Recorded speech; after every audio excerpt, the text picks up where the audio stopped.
Hello दोस्तों, कैसे आप लोग। मैं हूं प्रिंस सर और आप सभी का स्वागत करता हूं अपने छोटे से प्यारे से चैनल बूम बूम फिजिक्स पर।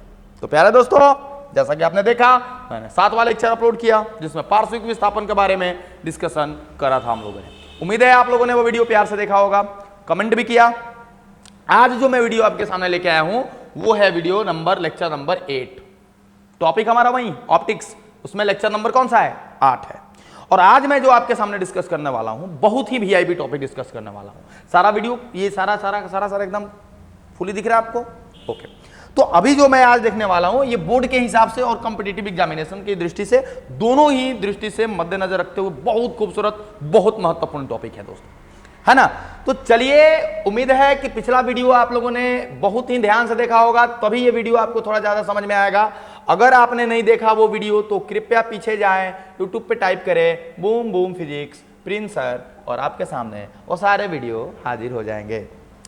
तो दोस्तों, आप लोगों से एक गुफ्तगू करनी थी मुझे, और वो गुफ्तगू ये है कि हम लोगों ने टेस्ट सीरीज शुरू कर रखा है।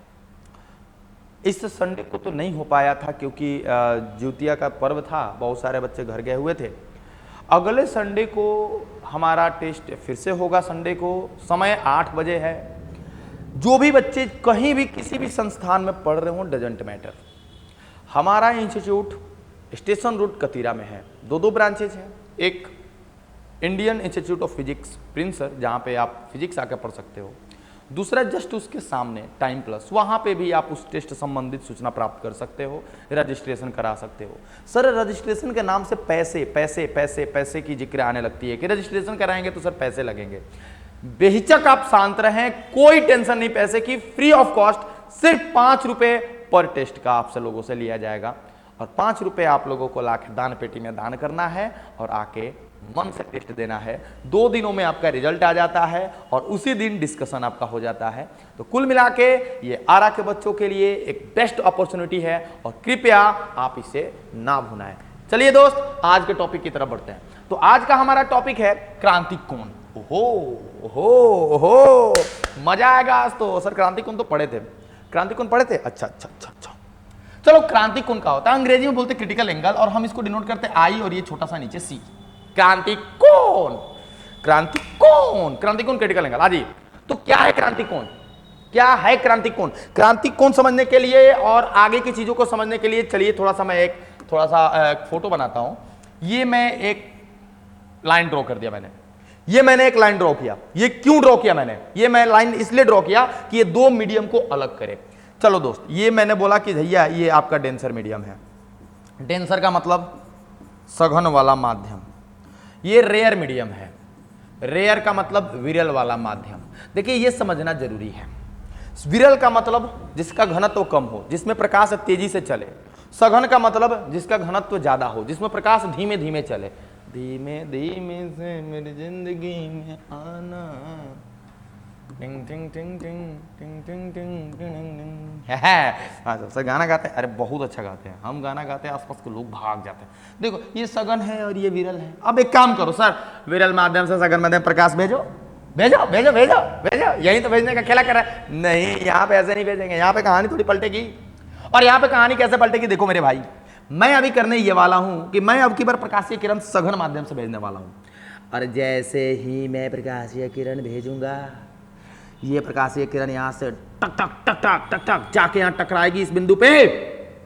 मेरे प्यारे, टकरा के इसको जाना तो ऐसे चाहिए था, लेकिन ये तब जाता जब यही माध्यम यहां भी होता।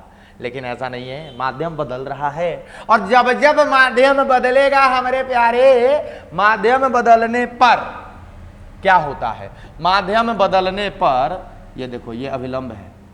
जब जब माध्यम बदलेगा, माध्यम बदलने पर प्रकाशीय किरण अपना रास्ता बदलती है। और ये देखो, चूंकि सघन से विरल में जा रही है, अगर यही विरल से सघन में जाती तो अभिलंब की तरफ मुड़ जाती, लेकिन सघन से विरल में जा रही है तो अभिलंब से क्या मुड़ जाएगी? अच्छा सर, कलमिया का रंगवा दूसरा ले लीजिए ना। रंगवा दूसरा ले लीजिए ना। अरे ले लेते, लेना भाई, रो मत। देखो तो ये हमारा हो गया आपजन कोण और ये हो गया हमारा परावर्तन कोण। परावर्तन कोण, अपवर्तन कोण।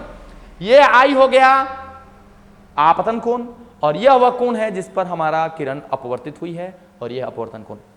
एक काम करते हैं दोस्त, ये तो ऐसा लग रहा है सर कि अगर हम इसको पूंछिया पकड़ लें और पूंछिया पकड़ के इसको उठाने लगे डुक डुक डुक डुक डुक डुक डुक डुक डुक, तो ये सर नीचे आने लगा डुक डुक डुक डुक डुक डुक डुक डुक डुक डुक डुक। आएगा कि नहीं आएगा, आएगा कि नहीं आएगा, बोलो आएगा कि नहीं आएगा सर। देखो फिर से समझो, फिर से समझो, हम क्या बोल रहे हैं, ये आई को बढ़ाओ, ये आई को बढ़ाओ, मतलब ये पीला वाला जो है ना, देखो ये तो ये अपना मन नीचे आने लगेगा, और एक ऐसा मोमेंट आएगा, बढ़ाते जाओ बढ़ाते जाओ बढ़ाते जाओ बढ़ाते जाओ, एक ऐसा मोमेंट आएगा जब ये वाला लाइन, ये ब्लू वाला जिसको हम नाम कहते हैं अपवर्तित किरण, जिसका नाम है कौन किरण, अपवर्तित किरण, तुम क्या देखोगे ना भाई, तुम ये देखोगे कि आके लौलकी में आके मिल गया। अच्छा ऐसा सर, या ऐसा होगा क्या सर, सच में होगा, देखते हैं। ये अभी भी ये सघन में है, अभी भी ये विरल है, और हम अभी भी क्या करने वाले हैं, हम अभी करने वाले हैं ये वाली किरण हम थोड़ा सा, अच्छा ये काम करता, पहले अभिलंब ड्रॉ कर लेते हैं, चल अभी अभिलंब ड्रॉ कर लेते हैं, चल ये अभिलंब है ना। अभी देखो ये पीला वाला का कोण बढ़ाने लगे हम, ये आई बढ़ाने लगे, मान लो आई आ गया यहाँ, ए भाई आई कहाँ है, आया बढ़ा दिए ना, देखो पहले से ज्यादा बड़ा लग रहा, पहले छोटा था अब थोड़ा बड़ू सा हो गया। अब जाना इसको ऐसे चाहिए था, लेकिन ये ऐसे बिल्कुल नहीं जाएगा। कैसे जाएगा सर, कैसे जाएगा, ये अब की बार इस पे मुड़ जाएगा, ये अब की बार जो है ना उसी लाइन पे चला जाएगा जिस लाइन पे ये देखो ऐसे ना जाके एकदम इस लाइन पे हो गया, समझ रहे हैं, बॉर्डर पे चला गया। हमने क्या बोला था, इसको उठाते जाओ, ये अपने आप नीचे आता जाएगा, यहां आ गया लाल वाला पे, बस बस बस बस बस, अब नहीं, मतलब ये आर जो है ना बढ़ता गया बढ़ता गया बढ़ता गया, और ये आर जब ये लाइन इस पे आ जाएगा ना, तो ये आर बढ़ते बढ़ते बढ़ते बढ़ते बढ़ते बढ़ते बढ़ते बढ़ते, ये देखो आर कितना बना लिया, ये आर कितना बना लिया, ये आर बना लिया 90। और जब अपवर्तन कोण हो जाए 90, तो उस समय का आपतन कोण को हम लोग बोलते हैं आईसी, और आईसी का मतलब हम समझ गए नहीं, आईसी का मतलब क्रिटिकल एंगल, क्रांतिक कोण, क्रांतिक, यही वो कोण है, इसी कोण को क्रांतिक कोण कहा जाता है। समझे कि नहीं समझे भाई, क्रांतिक कोण क्या है, क्रांतिक कोण क्या है, जब कोई प्रकाशीय किरण सघन माध्यम से विरल माध्यम में जाए, समझिएगा बात को, जब कोई प्रकाशीय किरण कहां से कहां जाए, सघन माध्यम से विरल माध्यम में जाए, तो क्या होता है, क्या होता है, प्रकाशीय किरण अभिलंब से कहां मुड़ती है, दूर मुड़ती है, एकदम दूर मुड़ रही है। यहां पे देखो प्रकाशीय किरण सघन से विरल में गई, अभिलंब से दूर मुड़ी। अब जैसे जैसे हम क्या करते हैं, आपतन कोण का मान बढ़ाएंगे, आर का मान बढ़ेगा, अपवर्तन कोण का मान बढ़ेगा। जैसे जैसे आप आपतन कोण का मान बढ़ाइएगा, वैसे वैसे अपवर्तन कोण का मान क्या होगा, बढ़ेगा। और एक ऐसा समय आएगा जब अपवर्तन कोण कितना हो जाएगा, 90 डिग्री, उस समय आपतन कोण को ही क्रांतिक कोण कहा जाता है। तो देखो भैया, ये है हमारा क्रांतिक कोण। परिभाषा अगर लिखने की बात कहें तो मैं परिभाषा यहाँ पे एक सिंपल से शब्दों में लिख दूंगा। परिभाषा क्या है, जो भी हो, देखिए आज ये बात करता हूं मैं परिभाषा पे इसका। हरे कृष्णा, जब प्रकाशीय किरण क्या होती है, सघन से विरल में जाती है, सघन से विरल में जाती, जाते हो परदेस पिया। अच्छा, जब प्रकाशीय किरण सघन से विरल में जाती है तो अभिलंब से दूर मुड़ जाती है, तो क्या मुड़ जाती है, अभिलंब से। अपने से परिभाषा बना के लिखो भाई, अपने से परिभाषा बना के लिख सकते हो, समझ गए तो परिभाषा अपने से लिखो। जब प्रकाशीय किरण सघन से विरल में जाती है तो अभिलंब से क्या मुड़ती है, अभिलंब से दूर मुड़ जाती है। ओके, ये वाला तो यूनिवर्सल ट्रूथ है, ये वाला तो पहले भी जानते थे, ये वाली बात तो पहले भी जानते थे सर। नया क्या है, नया मैं बताता हूं, अभी नया मैं बताता हूं, नया क्या है। आपतन कोण बढ़ाने पर, आपतन कोण बढ़ाने पर अपवर्तन कोण बढ़ता है, अपवर्तन कोण बढ़ता है, मतलब आई बढ़ाएंगे आर बढ़ेगा। एकदम सही बात है, एकदम सही बात है, इसमें भी एकदम नो डाउट सर। ये भी मुझे पता है कि जैसे जैसे मैं आई को बढ़ाते जाऊंगा ट्र, ये भी और नीचे आता जाएगा, और ये आर का मान भी क्या होता जाएगा, बढ़ता जाएगा। अरे बढ़ाते जाओ बढ़ाते जाओ बढ़ाते जाओ बढ़ाते जाओ, 60 डिग्री 70 डिग्री 80 डिग्री 85 डिग्री 86 87 88 90, बस आखिरी फाइनल। आपतन कोण बढ़ाने पर अपवर्तन कोण बढ़ता है, और जब अपवर्तन कोण 90 डिग्री हो जाए बढ़कर, अपवर्तन कोण 90 डिग्री हो जाए तो आपतन कोण को क्या कहते हैं? आपतन कोण को क्रांतिक कोण कहते हैं। समझ लिए भैया, समझ लिए भैया, आपतन कोण को ही क्रांतिक कोण कहा जाता है। जब देखो R जब हो जाए हमारा 90 डिग्री तब I को ही कहा जाता है IC, और यही हमारा मूल फंडा है क्रांतिक कोण का। तो मुझे नहीं लगता कि अब क्रांतिक कोण में किसी को कोई दिक्कत होगा। समझ आया क्रांतिक कोण? ये क्रांतिक कोण सर और भी किन किन चीजों पर निर्भर करता है, किसी पदार्थ का क्रांतिक कोण कैसे मालूम करेंगे, ये सारी चीजें मैं अभी आपको तुरंत निकालना सिखाऊंगा। तो ये अगर आपका क्लियर हो गया तो पॉज करके नोट कर लो। अभी पॉज करके नोट कर लिया? ओके कर लिया सर, तो कर लिया तो चलो आगे बढ़ जाते हैं। आगे बढ़ जाते हैं। क्रांतिक कोण के बाद कुछ और भी चीजें मिलेंगी तुमको, कुछ और भी चीजें मिलेंगी। पूर्ण आंतरिक परिवर्तन, टोटल इंटरनल रिफ्लेक्शन, और शॉर्ट में बोलते हैं TIR। शॉर्ट में क्या बोलते हैं इसको? TIR। बहुत सारी चीजें इसके कारण से होती है पूर्ण आंतरिक परिवर्तन के कारण से। हीरे का चमकना, आगे के वीडियो में ये मैं आपको एक्सप्लेन करूंगा कि हीरे क्यों चमकते हैं, लेकिन उसके पीछे का रीजन पूर्ण आंतरिक परिवर्तन ही होता है। प्रकाशीय तंतु, प्रकाशीय तंतु कैसे काम करता है, तो उसके पीछे का भी रीजन पूर्ण आंतरिक परिवर्तन ही होता है। तो ये सारी घटनाओं के पीछे इसी भाई साहब का हाथ है। तो आइए जनाब को समझते हैं कि पूर्ण आंतरिक परिवर्तन है क्या। क्रांतिक कोण का कंसेप्ट अभी अभी आपने सीखा। अब जब क्रांतिक कोण का चूंकि कंसेप्ट समझ लिया है तो आपके लिए चीजें बेहद आसान हो जाएंगी। कैसे आसान हो जाएंगी सर? ये फिर से हमारा वही सघन वाला माध्यम, ये फिर से वही हमारा विरल वाला माध्यम। मुझे करना क्या है? मुझे कुछ नहीं करना, फिर से मुझे क्रांतिक कोण वाली कंडीशन ला देनी है।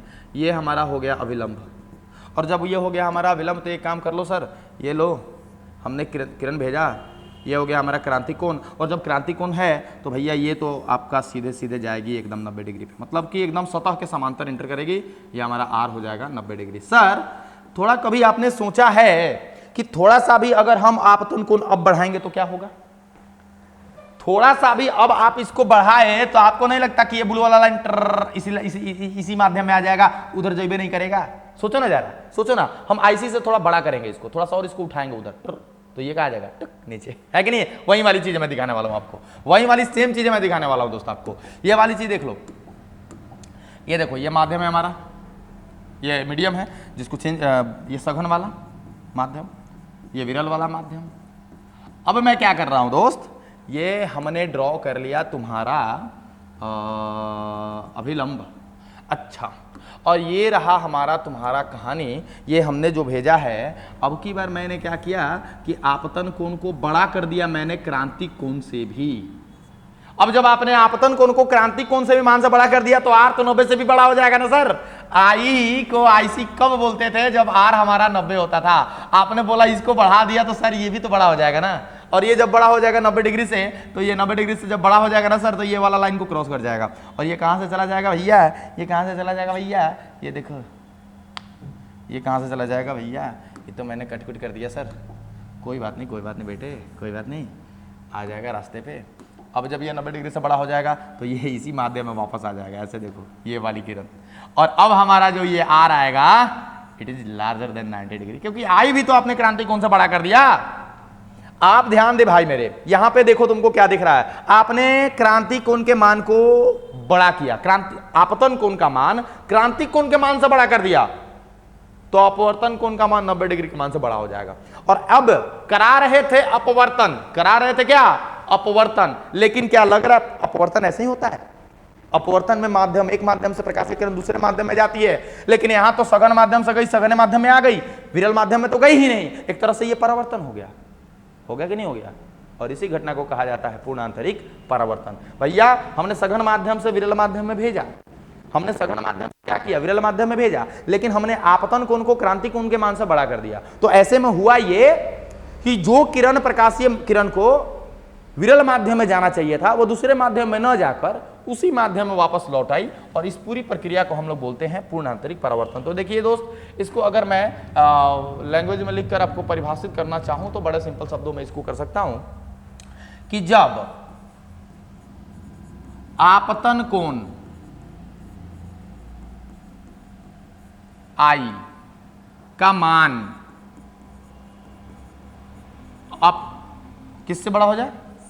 क्रांतिक कोण, हाँ चिल्ला रहा था पीछे से, क्रांतिक कोण के मान से बड़ा हो जाए, क्रांतिक कोण के मान से बड़ा हो जाए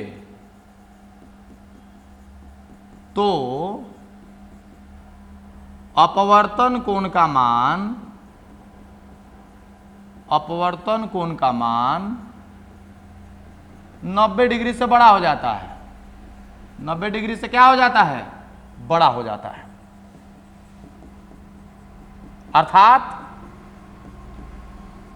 अर्थात किरण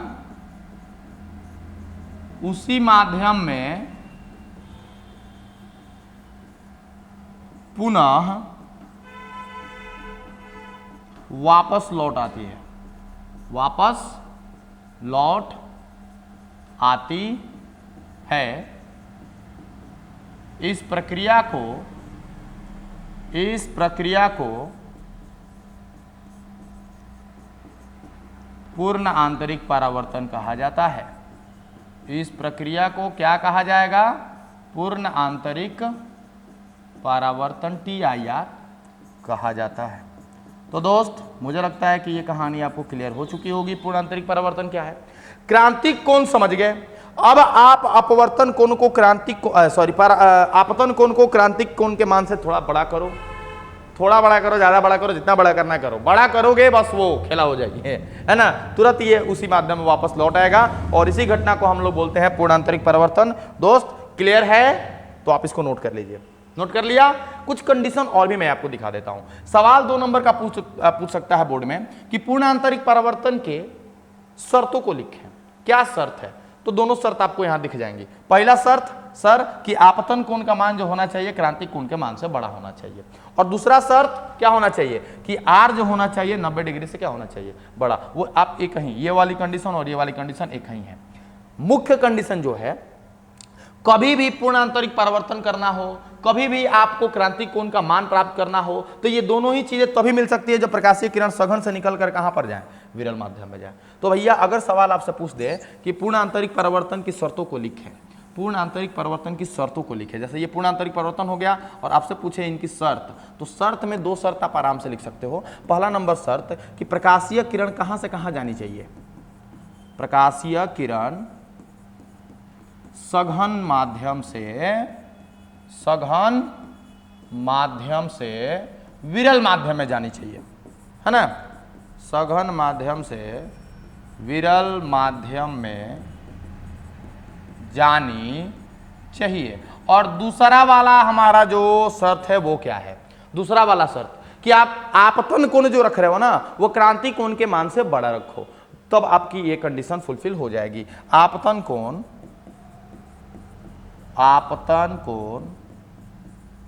क्रांतिक कोण से बड़ा हो, आपतन कोण क्रांतिक कोण से क्या हो, बड़ा हो, मतलब I is larger than IC, ये वाली चीज क्लियर है। ओके दोस्त, तो हमारी ये कंडीशन जो है क्लियर हो चुकी है। और अभी मैं ये वाला आप नोट कर लो, ये 2 नंबर के लिए आता है बोर्ड में, बहुत इंपॉर्टेंट है 2 मार्क्स के लिए। हालांकि पूर्ण आंतरिक परावर्तन ये भी इंपॉर्टेंट है 2 नंबर के लिए, और जो आपने क्रांतिक कोण देखा वो भी इंपॉर्टेंट है। आइए थोड़ा सा और भी आगे चीजें है, इसको नोट कर लीजिए, थोड़ा बढ़ जाते हैं। तो दोस्त अभी जो हमारा जो टॉपिक है वो देख लो,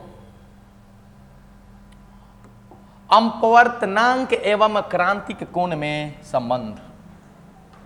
आइए ठीक है, अच्छा लगेगा इसको ये भी देख के, मजा आने वाला टॉपिक है। तो क्रांतिक कोण और अपवर्तनांक में संबंध निकालना है। तो एक बात तो स्पष्ट है, कि यहां पर किरण को कहां से भेजना पड़ेगा, सघन से। कहां भेजना पड़ेगा, विरल में। सघन से कहां भेजना पड़ेगा, विरल में। तो मैं एक काम कर लेता हूं, मैं एक किरण ले लेता हूं, है ना, यहां से मैंने बोला टिक, किरण भेजा, ये देखिए ये है IC, है ना, और इस समय प्रकाशीय किरण तो ऐसे जाती है, मतलब R का मान हो जाता है 90, R का मान हो जाता है दोस्त 90, है ना। अब एक काम कर सकते हो, मान ले भैया ये आपका हो गया कोई दूसरा माध्यम है, μ1 है इसका अपवर्तनांक और इसका अपवर्तनांक है तुम्हारा μ2, इसका अपवर्तनांक कितना है दोस्त, μ2।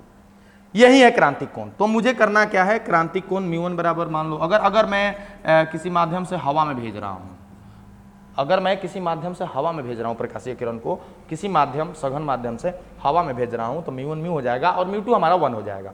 तो मुझे इस IC में माने क्रांतिक कोण में और मुझे इस अपवर्तनांक में संबंध निकालना है। तो स्नेल का नियम क्या कहता है, बड़ा आसान सा है, बड़ा आसान सा। स्नेल का नियम हमारा सब कुछ क्लियर कर देगा। यहाँ स्नेल का नियम मैंने पढ़ा रखा आपको।